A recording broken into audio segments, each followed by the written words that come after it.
The warship drifted back into the Dominion capital after weeks at the front lines. The scars of battle still marked its black hull, and the memory of fire and blood still clung to the soldiers inside. Elias Kane walked through the corridors with slow steps, his wounds wrapped, his body weary but his spirit steady. By his side was Princess Seraphine, her presence as unshaken as always, though her eyes carried a new weight after what she had witnessed. The battle had changed them both. For Seraphine, it was the first time she had truly seen the cost of endless war. For Elias, it was the first time he had fought alongside her, not as an enemy, but as a strange kind of ally. The memory of standing together among the ruins still burned in his mind. When the ship docked, they were summoned at once to the Empress's throne. The court gathered again, whispering and staring. Some remembered Elias from the arena and looked at him with reluctant respect. Others looked with open hate, muttering that the human should have died long ago, but none could ignore him anymore. His presence now carried weight, the same weight as the princess who walked beside him. The Empress sat high upon her throne, her gaze sharp and unreadable. When Elias and Seraphine entered, silence fell across the chamber. "You return alive," the Empress said slowly, her voice filling the hall. "Not only alive, but with tales that ripple across the empire. You fought in my armies, you stood in the fire of war. Speak then, human, tell me what you saw." Elias stood straight, though pain still tugged at every movement. His voice was calm, but strong. "I saw death. I saw warriors on both sides give their lives without hesitation. I saw humans strike your fleets and refuse to surrender. And I saw Karis warriors fight with the same pride, the same strength. But I also saw something else." The Empress tilted her head slightly. "And what was that?" "That we are not so different," Elias said. "You believe humans are weak, but weakness does not build fleets, does not face impossible odds, does not keep fighting when defeat seems certain. Your people are strong, but even your strength bends under the cost of endless war. If this continues, neither of us will stand. You will bleed. We will burn. And the stars will be filled with ash." The chamber was still. Some nobles frowned in anger, others lowered their eyes in thought. Seraphine stepped forward, her voice ringing clear. "He speaks the truth," she said. "I saw it with my own eyes. For all our power, the humans are not breaking. They will never break. Mother, if we keep treating them as prey, we will only forge them into something greater. Their fire grows stronger with every battle. One day it will consume even us." The Empress's gaze shifted between her daughter and the human warrior. Her silence stretched long, heavy, suffocating. Finally, she spoke. "You suggest peace," she said, her tone almost mocking. "Alliance, a bond between predator and prey, between immortal and fragile. Do you know what you are asking? It would tear the foundation of the Dominion apart." "Then let it tear," Seraphine said firmly. "Foundations can be rebuilt. Empires can change. Perhaps it is time ours did." The Empress's eyes narrowed, but Elias saw something in them that was not anger. It was curiosity, maybe even doubt. He stepped forward, his voice steady. "You wanted me tested. You wanted to see if I was worth anything. You have seen it now. I am not here to beg for peace. I am here to tell you what will come. Humanity will fight you until the stars themselves die. If you crush one of us, 10 more will rise. If you burn one world, 2 more will take its place. You can waste centuries trying to break us, or you can stand with us. The choice is yours." The court erupted into whispers. Some hissed at his arrogance, others nodded at his words. Seraphine placed her hand on his arm, a silent gesture of strength. The Empress raised her hand and silence returned. She studied Elias for a long, piercing moment, then turned her gaze on Seraphine. "You claim to admire this human," she said slowly. "You claim he is proof of what his kind can be. Then tell me, daughter, what is it you truly want?" Seraphine met her mother's eyes without fear. "I want him," she said. "Not as a pet, not as a prisoner, as my equal. I would stand with him as he stood with me. I would bind my life to his." Gasps filled the chamber. The words struck like lightning, shocking every noble in the hall. To even suggest marriage between a Karis princess and a human was beyond unthinkable. It was rebellion against tradition itself. The Empress leaned back on her throne, her crimson eyes gleaming. You would bind yourself to a mortal?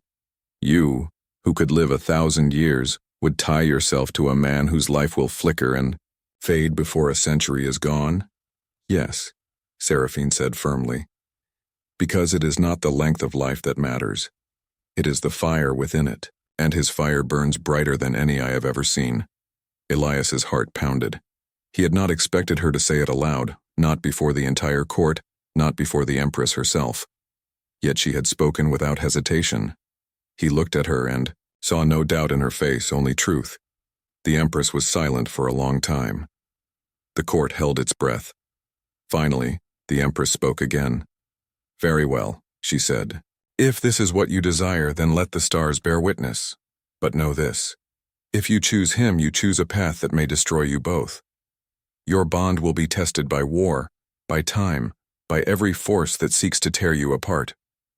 If you can withstand it, then perhaps there is a future where our peoples are not enemies. But if you fail, her eyes narrowed, cold and sharp, then both of you will be remembered only as a warning. Seraphine bowed her head. I accept. The court erupted again, some in outrage, others in disbelief. Elias stood still, his mind heavy with the weight of what had just been spoken. He had fought all his life for survival, for honor, for his people. He had never imagined this, standing in the court of his enemies, bound not in chains but in something far deeper. That night, in the quiet of the palace gardens, Elias and Seraphine walked side by side. The stars stretched above them, endless and silent. Do you mean it? Elias asked finally. What you said to her. Do you truly mean it? Seraphine turned to him, her face calm, her eyes burning softly. Every word. I do not want you as a symbol, Elias. I want you as you are. I want your fire beside mine. Even if it lasts only a short time, it will be worth more than 1,000 empty years. Elias looked at her, and for the first time in longer than he could remember, he allowed himself to hope. Slowly, he reached out and took her hand. Her fingers closed around his, cool and strong but steady. I don't know what the future holds, he said quietly. But if you stand with me, then I'll stand with you, no matter what comes. And in that moment, under the endless stars, a bond was forged. Not just between a warrior and a princess, but between two worlds, two empires, two fires that refused to die. The path ahead would not be easy. War would not end overnight. Prejudice would not vanish with a single choice.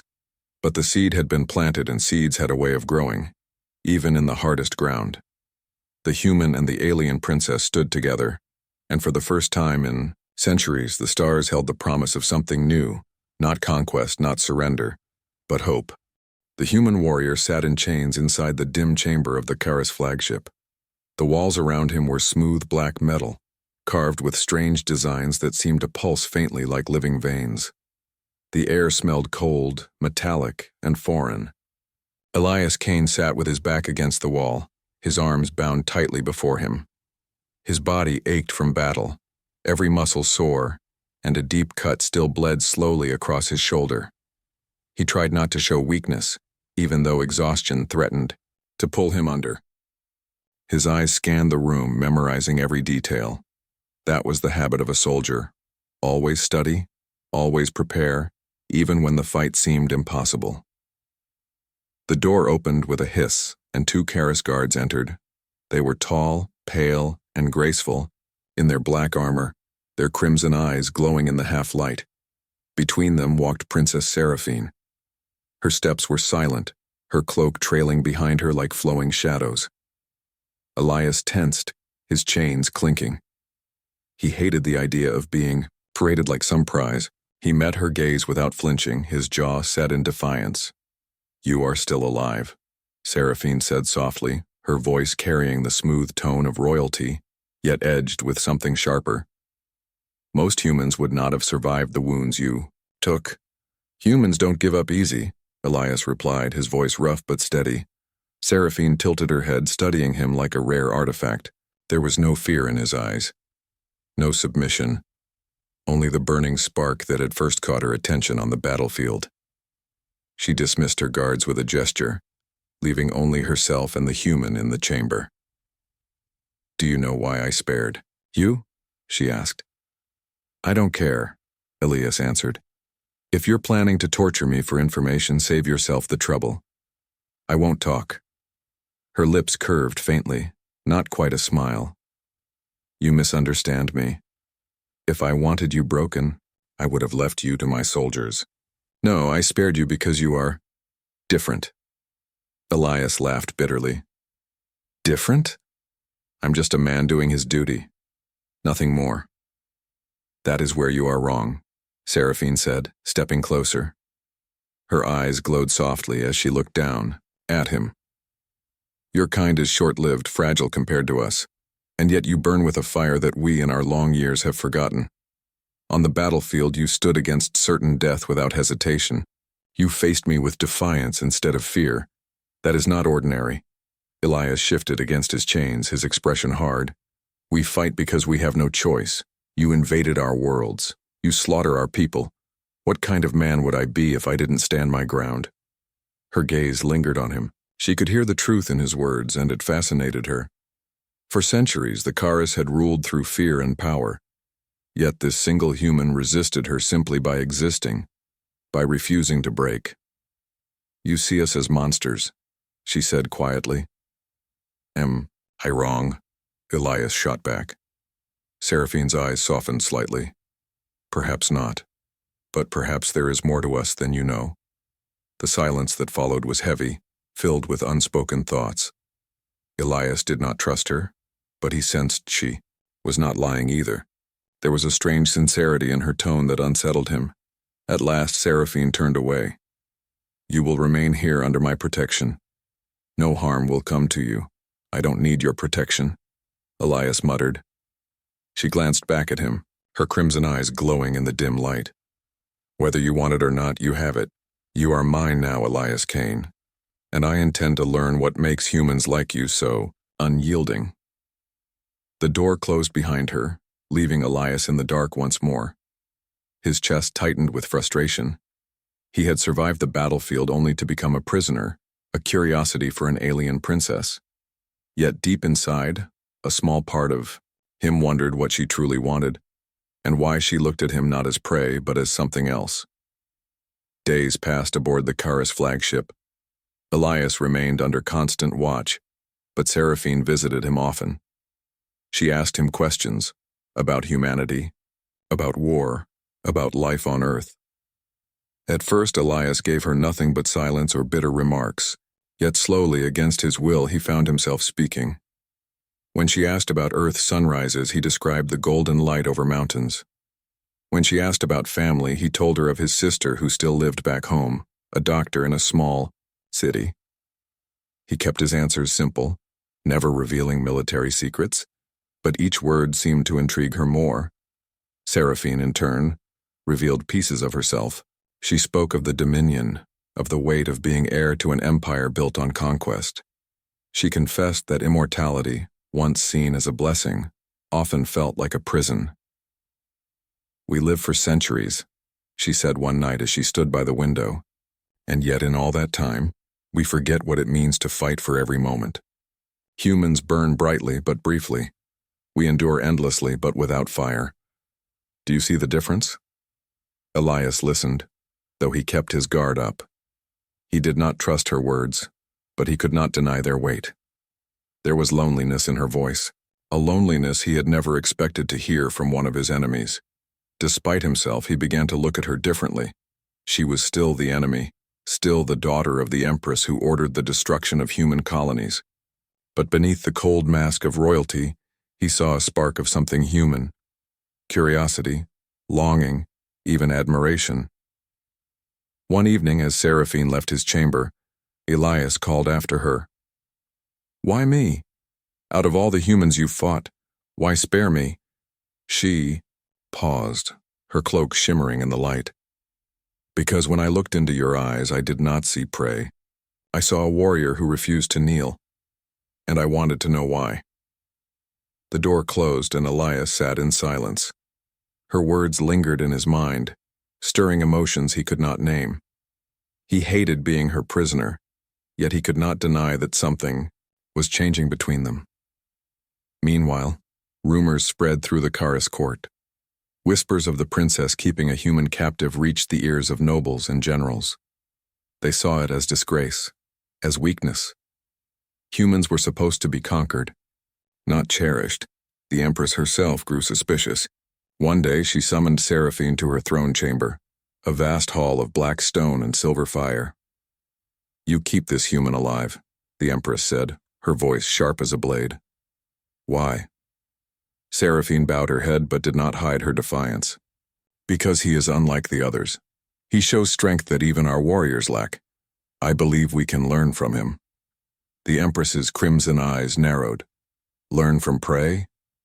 You risk dishonor." Seraphine met her mother's gaze. "Perhaps it is not dishonor to see value where others do not. Perhaps it is wisdom." The Empress was silent for a long moment. Then she spoke coldly. "Keep your human if you wish. But remember, daughter, you are heir to the Dominion. Do not let weakness stain your blood." Seraphine bowed again, but inside her resolve only grew stronger. She would not let Elias be taken from her. She wanted to understand him, to learn what made his spirit so unbreakable. Back in his chamber, Elias felt the shift as well. He knew he was no longer just a prisoner. He was at the center of something larger, something dangerous. The princess's attention could protect him, but it also painted a target on his back. If the Karis nobles hated the idea of a human standing beside their princess, then his survival would not be easy. As he sat in the dim light, Elias closed his eyes and thought of Earth, of the people he had sworn to protect. He reminded himself that he was still a soldier, still fighting even in chains. But when he remembered Seraphine's crimson eyes watching him with something that looked almost like admiration, his chest tightened in a way he could not explain. Perhaps the real battle had only just begun. Elias Kane stood in the center of the vast Karis throne chamber, chains still binding his wrists. Tall pillars rose into the shadows above, and silver flames flickered along the walls, casting strange reflections across the black stone floor. Dozens of Karis nobles surrounded him in silence, their crimson eyes cold and hungry, as if they were watching a wild beast put on display. At the far end of the hall sat the Empress herself, a figure of pale authority draped in robes of midnight, silk. Her crown gleamed with dark jewels and her gaze was sharp enough to pierce stone. Elias had been dragged here by guards after long days of captivity. He had expected interrogation, maybe even execution. What he did not expect was the court itself, the gathering of an empire's most powerful, staring at him as if he were both an insult and a curiosity. He kept his back straight, refusing to kneel, even as the guards shoved him forward. Pain burned in his shoulder from an old wound, but he ignored it. A soldier of Earth did not bow to his enemies. The Empress studied him for a long, quiet moment. "So this is the human," she said at last, her voice carrying across the chamber like a cold wind. "The one who dared defy my soldiers. The one my daughter has claimed to protect." Whispers spread through the court. Some nobles sneered. Others looked offended, but all of them were eager to see what would happen. Seraphine stood near her mother, her expression unreadable. She had dressed in her ceremonial armor, dark and elegant, her cloak trailing across the floor. Her eyes never left Elias, though she kept her face calm. The Empress leaned forward. "Human, do you know why you stand here?" Elias met her gaze, his voice steady though the weight of the room pressed against him. "Because your soldiers failed to kill me. Because your daughter decided to keep me alive." The hall erupted in murmurs. The audacity of the prisoner shocked them, but Elias did not care. He had nothing left to lose. The Empress raised a hand, and silence fell again. "You speak boldly for one so fragile. Do you not understand where you stand?" You are in the heart of the Dominion, surrounded by those who see your kind as prey. One word from me, and you are ash." Elias tightened his jaw but refused to lower his eyes. "Then say the word. But know this. My people will never kneel. You can burn our worlds. You can kill our soldiers, but humanity doesn't break. We fight until there's nothing left." A hush fell over the chamber. The Empress's eyes narrowed, but there was a flicker of something else. Interest, perhaps even respect. Before she could respond, Seraphine stepped forward. "This is why I protect him," the princess said firmly. "Do you see it, mother? Do you see what I see? He stands before you, weak in body, broken in chains, and still he dares to defy. That is the strength humanity holds. That is why I will not let him be discarded." The nobles gasped in outrage. One shouted blasphemy, a princess speaking in defense of prey. Others muttered that she was tainted, unworthy of the throne. The Empress's face hardened, and the weight of her authority silenced them again. "Seraphine," the Empress said, her tone sharp, "you speak dangerously. To claim worth in prey is to invite shame upon your bloodline." But Seraphine did not falter. She stepped closer to Elias, her presence a shield against the court's fury. "Then let him prove it. If you in the court doubt his strength, let him face the ancient trials. Let him fight in the arena as our warriors once did. If he fails, he dies, and my honor is satisfied. If he survives—" She paused, her eyes glinting. "Then you cannot deny the truth I speak." The hall buzzed with shock. The arena was a place of blood and legend, where only the strongest survived. To throw a human into such a trial was madness, and yet the idea stirred excitement among the nobles. They wanted to see him crushed, humiliated before their eyes. The Empress considered her daughter's words carefully. At last, she gave a small nod. "Very well. Let the human prove himself in the arena. Let all see if he is truly worthy of your admiration, or if he dies as all prey should." Elias felt the chains tighten around his wrists as the guards pulled him back. His heart pounded, but he did not let fear show on his face. He knew what this meant. He was being thrown into a death sentence surrounded by alien warriors far stronger than him. But he also knew something else.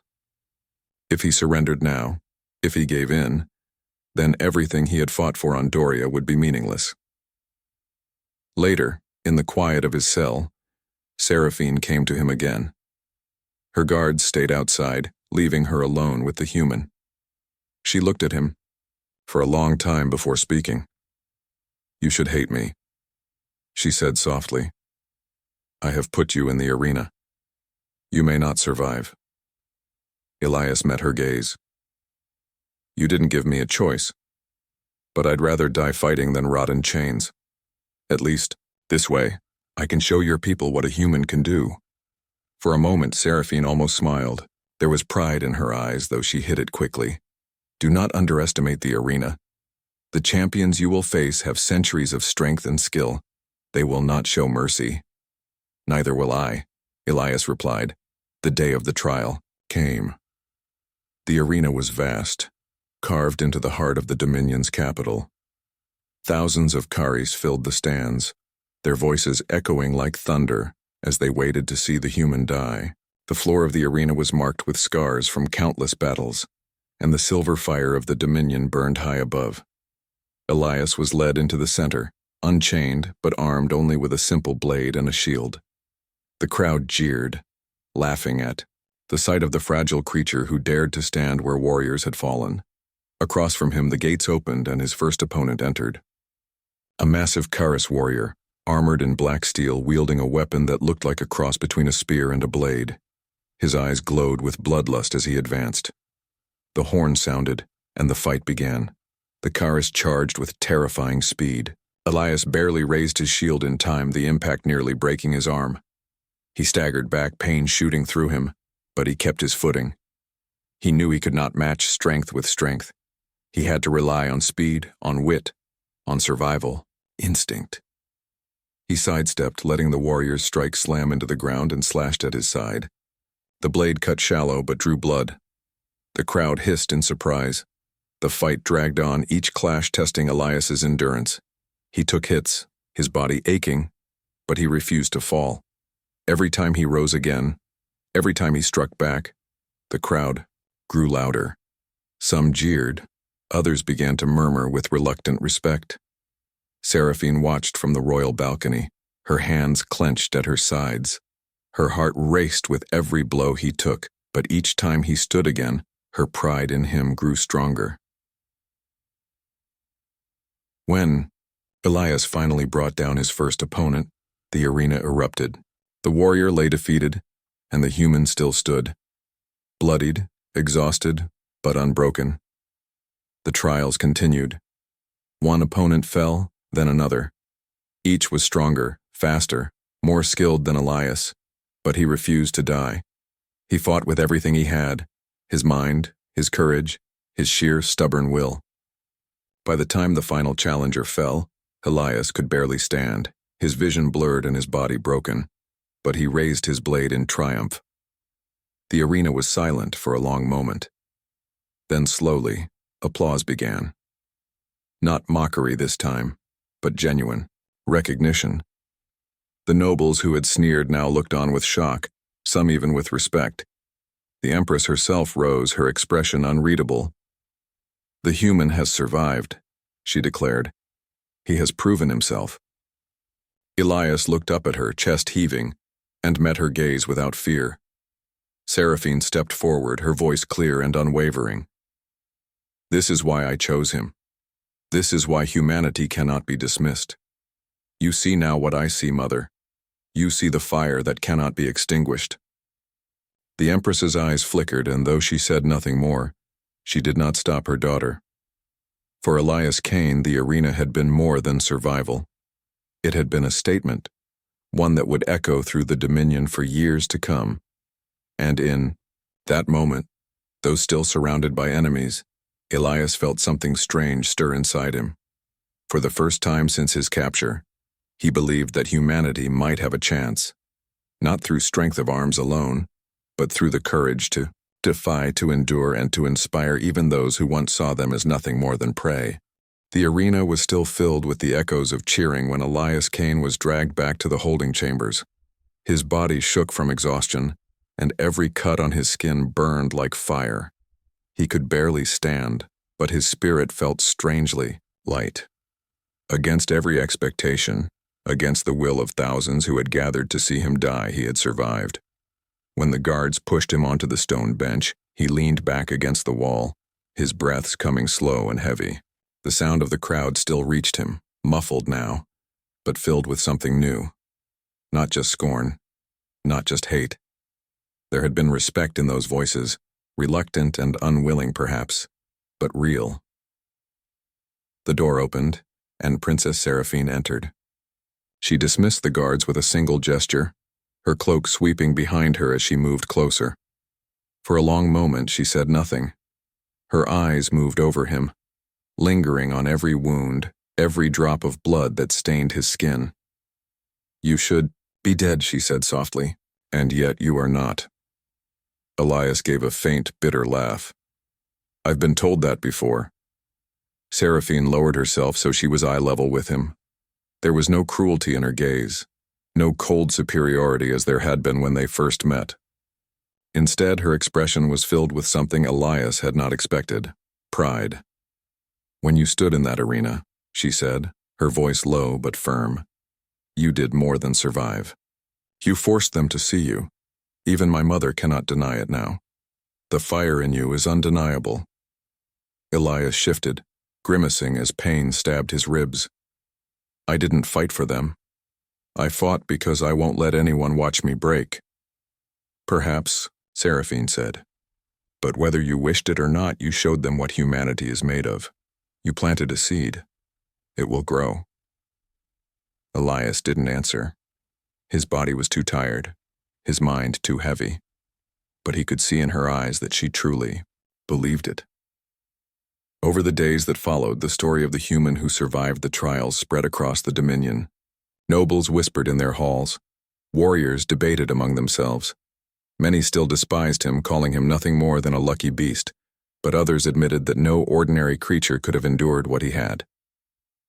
Slowly, the image of humanity began to shift, from prey to something more dangerous, something worth watching. The Empress remained silent, neither praising nor condemning, but Seraphine knew her mother was watching closely. The court had changed, and the human was at the center of it. Seraphine spent more time with Elias after the trials. She brought healers to tend his wounds, though he resisted their methods at first. She questioned him often, not about military secrets, but about his thoughts, his people, his memories. He spoke with reluctance, but the walls he had built around himself began to weaken. One night, as they sat in the quiet of his chamber, Seraphine asked, "What drives you, Elias? What keeps you standing when all logic says you should fall?" He looked at her for a long time before answering. "I don't know if I can explain it. Humans, we know our lives are short. We don't have centuries like you. Every day could be our last, so we make it matter. We fight for the people we love, for the hope that tomorrow will be better. And when someone tries to take that away from us, we resist, even if it kills us." Seraphine listened in silence, her red eyes soft in the dim light. "Perhaps that is why I am drawn to you," she admitted. "You remind me of what it means to burn brightly, even in the face of darkness." Elias looked away, his chest tightening with a feeling he did not want to name. She was still the enemy, still the daughter of the Empress who waged war against his people. And yet, when she spoke to him like this, he could almost forget. War, however, did not pause for their conversations. Reports reached the Dominion court that human fleets were striking back harder than before. Outposts burned, supply lines were cut, and for the first time in decades, Karis commanders spoke of setbacks. Humanity, though smaller and weaker, refused to surrender. Their spirit spread across the stars just as it had spread in the arena. The court grew restless. Some nobles called for harsher measures, for total extermination. Others whispered that perhaps Seraphine was right, that humanity was too dangerous to be treated as mere prey. Tension spread like fire through dry grass. One evening, Seraphine was summoned again to her mother's throne. The Empress's voice was heavy with command. "Your human has become a symbol. His survival stirs unrest. Some see it as weakness, in you, others as a challenge to me. This cannot continue unchecked." Seraphine stood tall. "Elias Kane is proof of humanity's strength. We should not fear that truth. We should use it. Imagine what our empire could become if we joined their fire with our endurance." The Empress's eyes narrowed. "You speak of alliance, of union with prey. Do you understand what you are suggesting? It is unthinkable." "Unthinkable does not mean impossible," Seraphine replied. "Our people are strong but stagnant. Humanity is fragile but alive in a way we have forgotten. Together, we could be greater than either alone." The Empress did not respond immediately. Her silence was deep like the calm before a storm. Finally, she said, "You speak as if you admire him." Seraphine's voice was clear. "I do." The chamber fell silent. The words hung heavy in the air, shocking even the guards who stood along the walls. The Empress's gaze sharpened, but there was no anger, only calculation. "Very well," she said at last. "If you admire him so, then let us test your conviction. The war with humanity is not over. The next battle will decide much. Take your human. Let him see the cost of defiance. If he survives it, if he inspires even then, perhaps I will consider your words." Seraphine bowed her head, her heart racing. She knew her mother had not yielded, but she had opened a path. A dangerous one, but a path nonetheless. When she told Elias, his reaction was guarded. "You're using me," he said flatly. "Perhaps," Seraphine admitted, "but I will not deny that I care what happens to you. You are more than a prisoner to me now." Elias studied her face, trying to read the truth behind her words. He saw no mockery, no lie, only sincerity. It unsettled him more than hatred ever could. Soon after, Elias was taken aboard a warship bound for the front lines. Seraphine traveled with him, defying tradition by placing herself at the edge of battle. The journey was tense, filled with silence, and glances that carried more weight than words. When the fleet reached the contested world, the void lit up with war. Human ships darted between massive Dominion cruisers, smaller but faster, striking with precision and disappearing before counterattacks could land. Elias watched from the observation deck, his heart pounding as he recognized the tactics of his people. "They fight with everything they have," he murmured, "even knowing the odds." "Like you," Seraphine said quietly beside him. For the first time, Elias saw doubt in her crimson eyes. She had grown up believing her people were invincible, that the Dominion would never be challenged. But here, in the chaos of battle, she saw the truth. Humanity, though outmatched, refused to break. When the fighting reached the ground, Seraphine insisted Elias come with her. Against his better judgment, he agreed. Together they stepped onto the battlefield, surrounded by soldiers from both sides. For a brief, strange moment, human eyes met Kari's eyes, not with hate but with recognition. They were warriors all, bound by the same fire.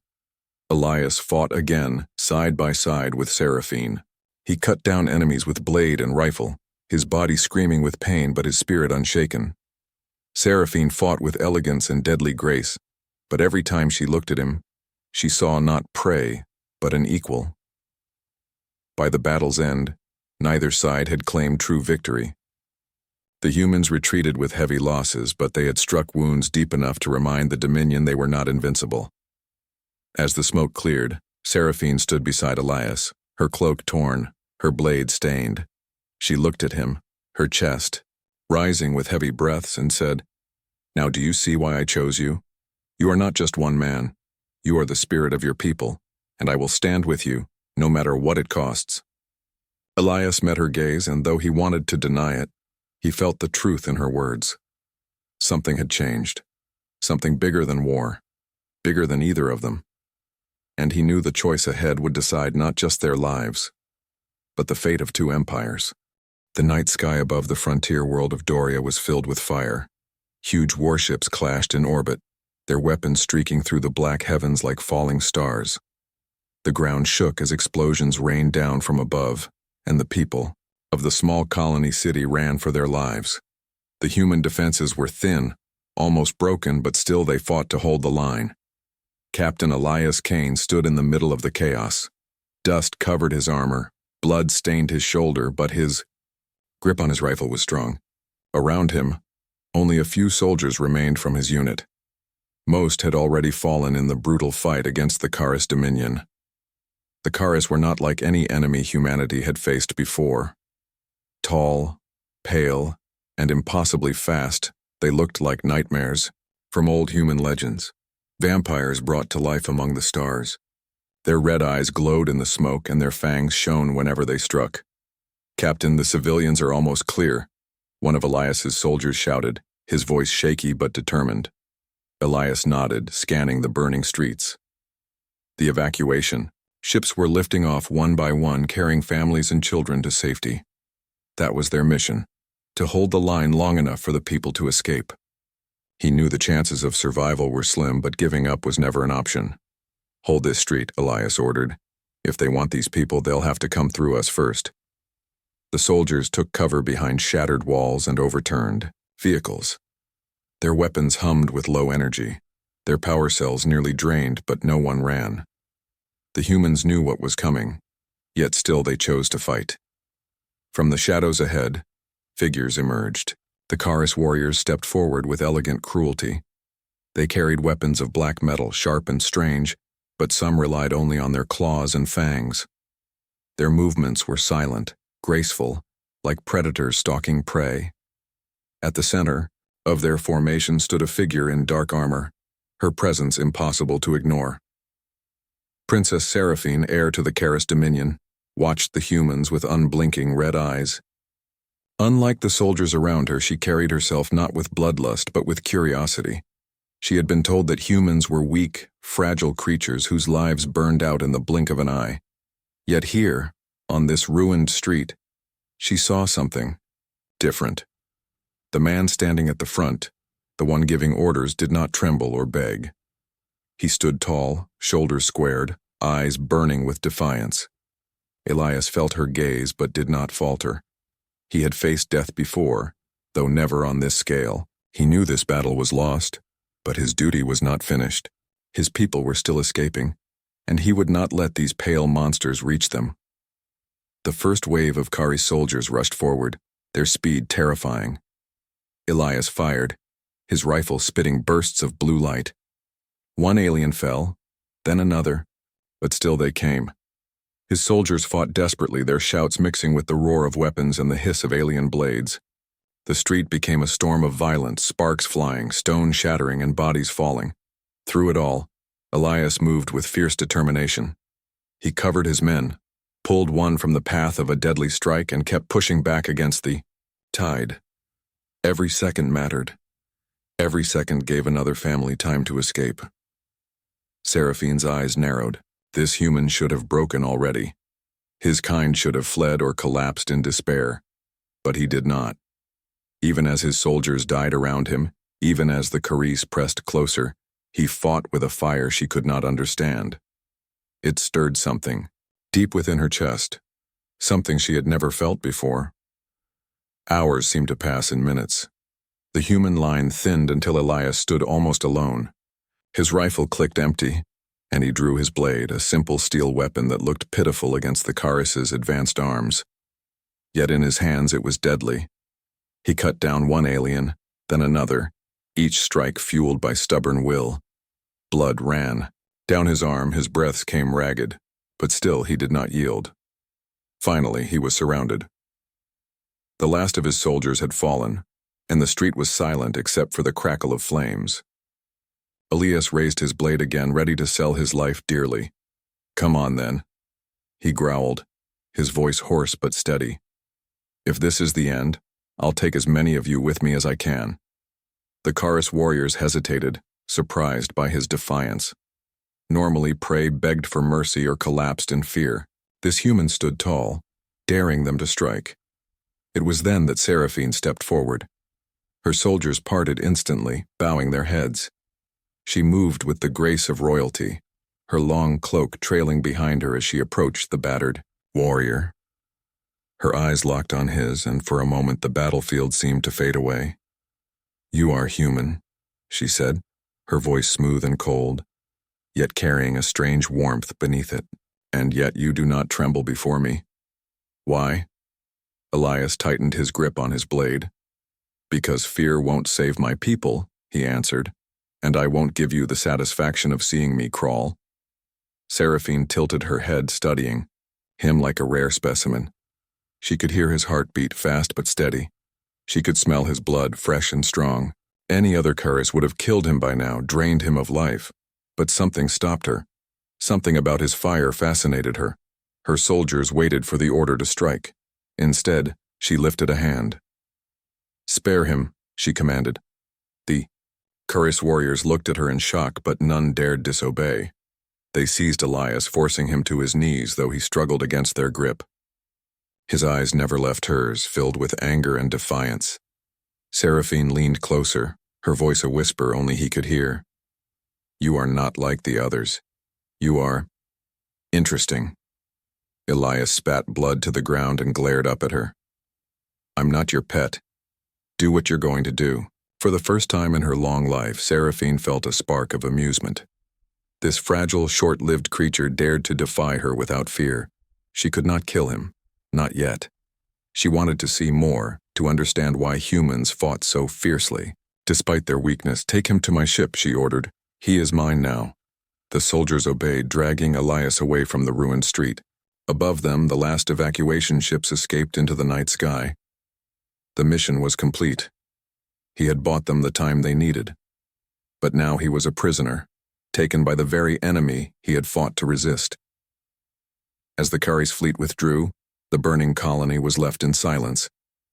High above, Princess Seraphine stood at the window of her flagship, her eyes fixed on the human warrior who now sat in chains. She did not yet understand why she had spared him. All she knew was that he was different, and for the first time in centuries the immortal princess felt curiosity burning like fire in her chest. And so began a strange bond between predator and prey, one that would shake the fate of empires.